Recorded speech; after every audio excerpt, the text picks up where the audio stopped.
Hey guys, I figured I was going to do an update on the magic progression videos that I did a couple of weeks back. This would be part 3 and probably a sort of a conclusion chapter because I don't want to be making another big video like this every time I learn something new about it. I'll probably cover that some other way.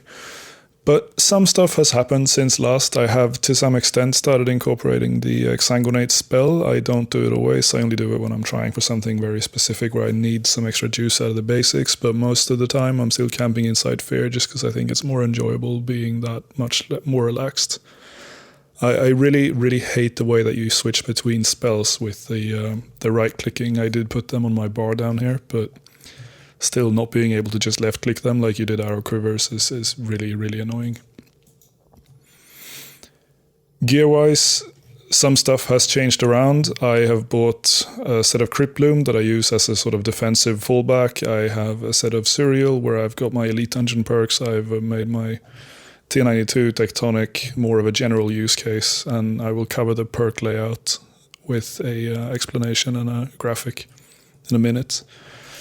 Still have my rune pouches. I've done one thing that is kind of dice, but it's also pretty nice for my part, as I'm lazy and don't mind spending a bit of money. Speaking of which, I need to refill my water runes. But what I did do is I've changed around the air and earth runes in my rune pouches, replaced them with dust runes, which are obviously significantly more expensive, but free up one of the rune slots so that I can keep water runes in 2 of the pouches. That way, when I'm inside fear camping, I can bring 32,000 water runes with me instead, and I won't be running out every, 3 hours when I'm doing PVM, which ended up being really annoying. I still have my flank switch on my Staff of Slisky. I don't really use it at all. I have thought about changing this for a singularity, because I've found that the times where I want to be using a flank switch at all is probably when I'm going to be out of my Sun or FSOA rotations, in which case I could benefit from the concentrated blast, but I haven't gotten around to it because it didn't seem to be a very important part of Magic. I also bought the Channeler's Ring, which I ended up pretty much not using at all because I don't see the benefit of it that much. I just camp Reavers for most of the time.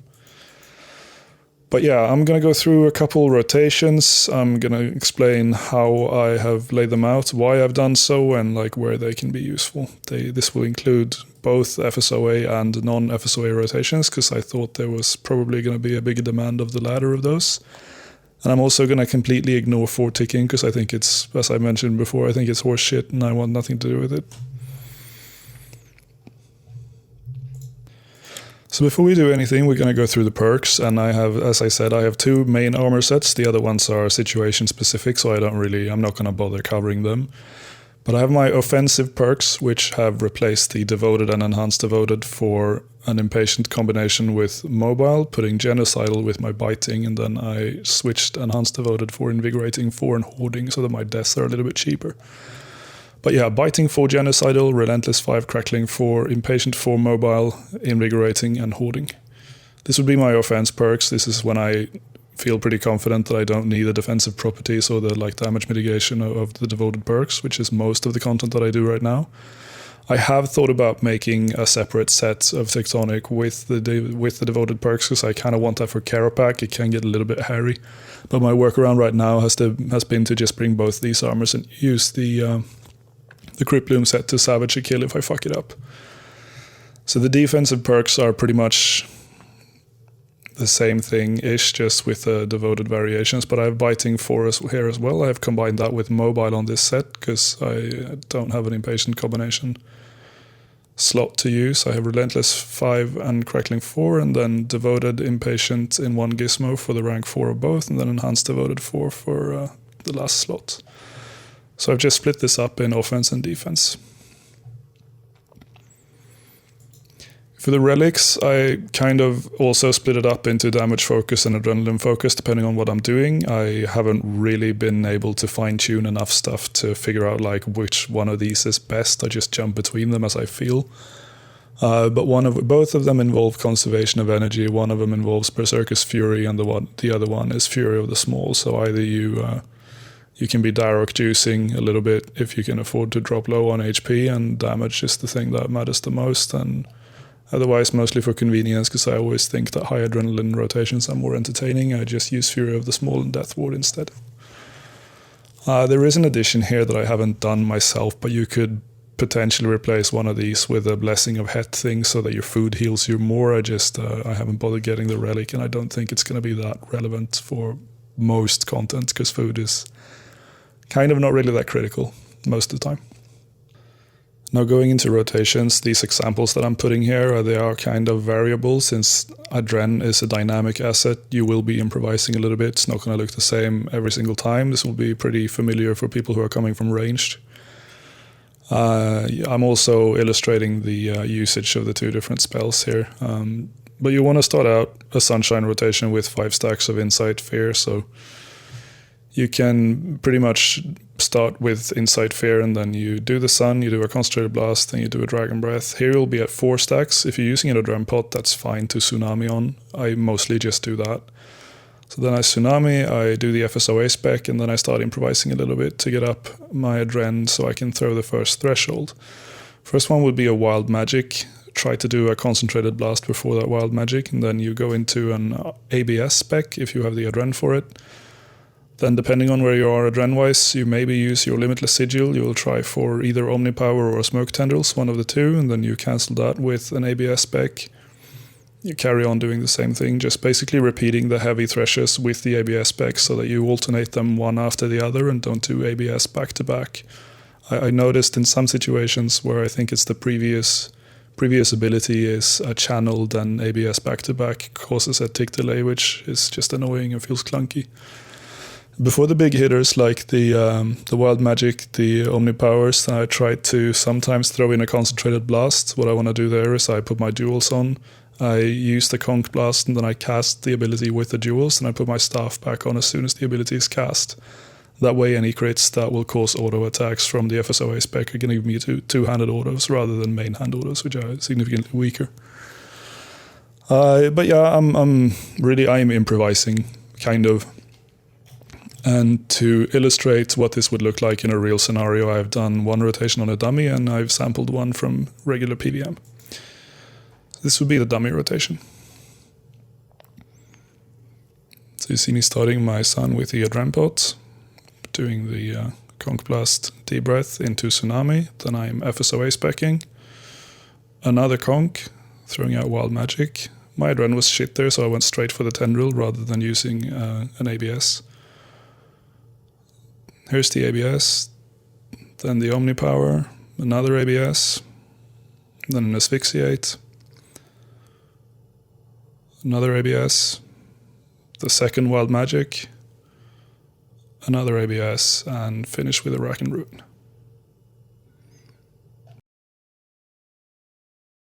And here would be an example from PVMing where I don't bother with the spell switching because this was just casual ED1. So Sun, Conch, D-Breath, Tsunami, FSOA. My Adren was a little bit weird there in the beginning, but then there's the first Wild Magic into an ABS. My Omnipower into another ABS. I'm using my Smoke Tendrils into a third ABS. And then a Tsunami. Fourth ABS. And then a Wild Magic. And that is something along the lines of what I aim for with this rotation. It doesn't always work out, but most of the time it seems to be okay enough if you have high crit bonus items. The other rotation that I've been using a little bit for when I'm not using the FSOA spec, like Carapac P2 for example, because the damage windows being different there, I have learned that it's actually kind of beneficial to move the Tsunami before the Sunshine so you get more time of the Sun. This also depends on your Omnipower cooldown and what you've been doing around it, so this is kind of in a vacuum situation, but it is applicable to some PVM, so this rotation is slightly differently prioritized. But you start out with the Tsunami, you build back up to 100, then you do the Sun, then you start with a Concentrated Blast into an Omnipower. There will sometimes be an extra ability there, it kind of depends on if you create and gain any extra Adren or not, but this Omnipower before the Sunshine timer hits 30 seconds is the important part. Reason for that is because Omnipower has a 30-second cooldown, so if you use it, then you can use it again at the end of the sun, which is going to give you a similar situation to the double Godbow rotations when we were ranging. So what I'm trying to do there is I into the sun, I start with an Omnipower and then a Wild Magic. Then I improvise a little bit with Concentrated Blasts and dumping into G-Staff or Samurok Staff, because I'm doing Carapac. The difference between those is just that the G-Staff lowers defense and the Samurok Staff lowers a little bit of the damage that you take from the enemy because it drains their levels.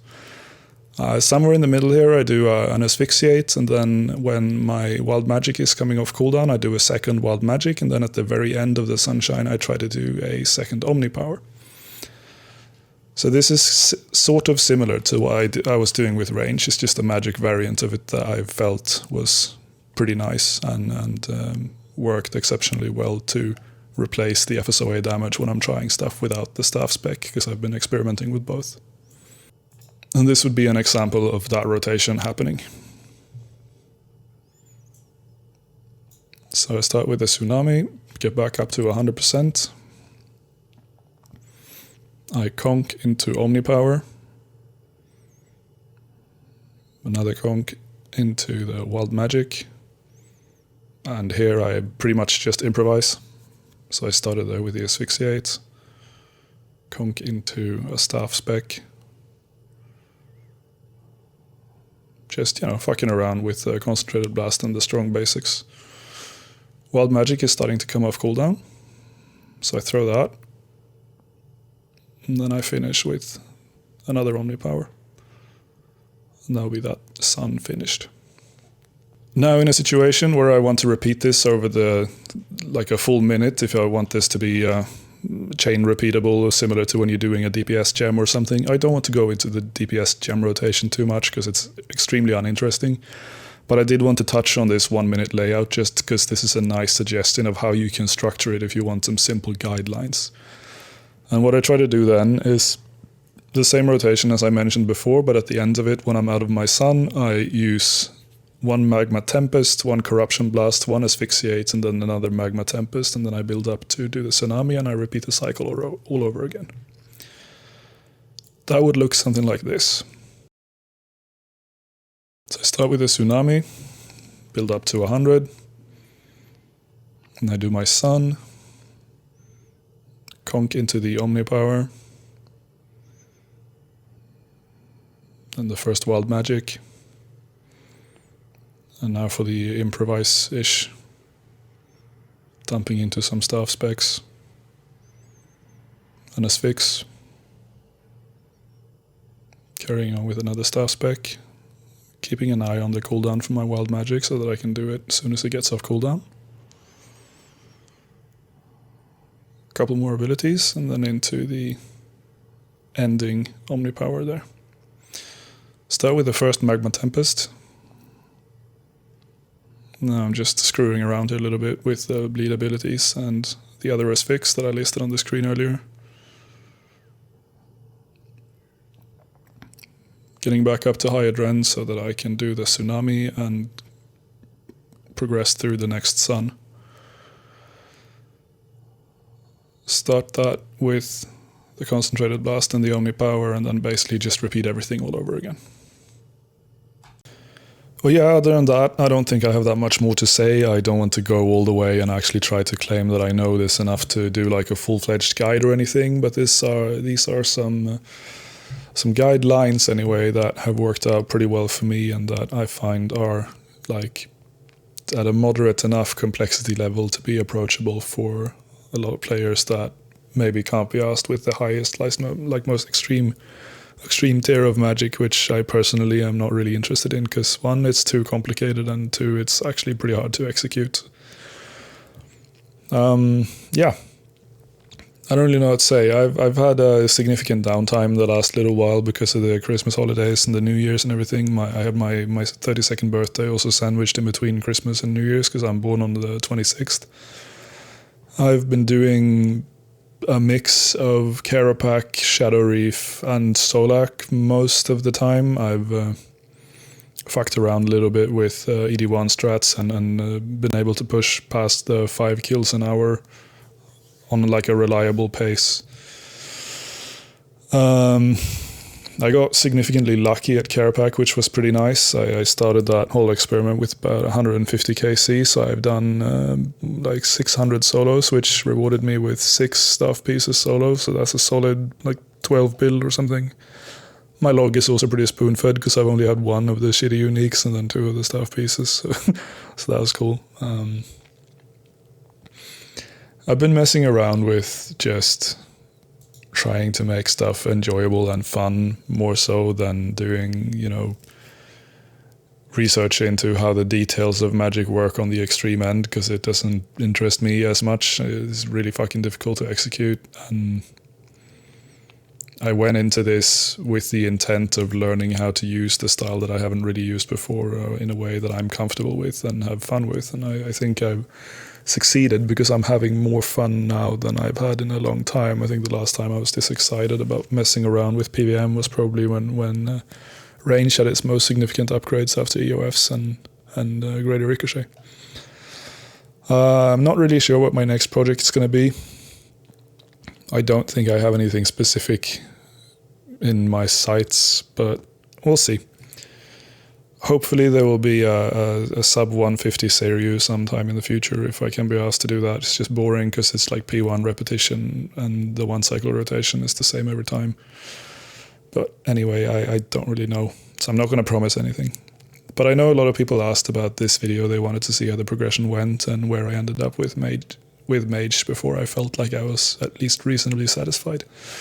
I'm not completely satisfied with how it goes. I like it enough now to be able to implement it into things and like do my usual sort of a slightly out of the box PVM problem solving. I hope you enjoyed this, and if you've been watching the channel for a while, following the slight bit of growth that's been since the beginning of last year to the beginning of this year, just thanks for keeping me company and channel support and all that. This last little while there's been a thing happening with random people that I don't know just showing up in game or just like saying hi to me and mentioning the YouTube channel. I think that's really fucking amazing. I also think it's kind of embarrassing because if they know me and I don't know them, I feel like such an asshole. And given the channel has grown enough to gain some little bit of attention from strangers, I still don't feel like 2,000 subscribers or whatever it is enough to kind of run around and pretend to have fans, because that's just fucked.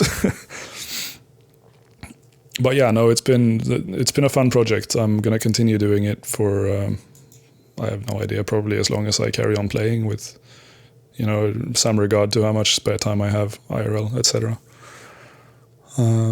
But thank you everyone for a nice 2021, a year that in some other aspects truly fucking sucked.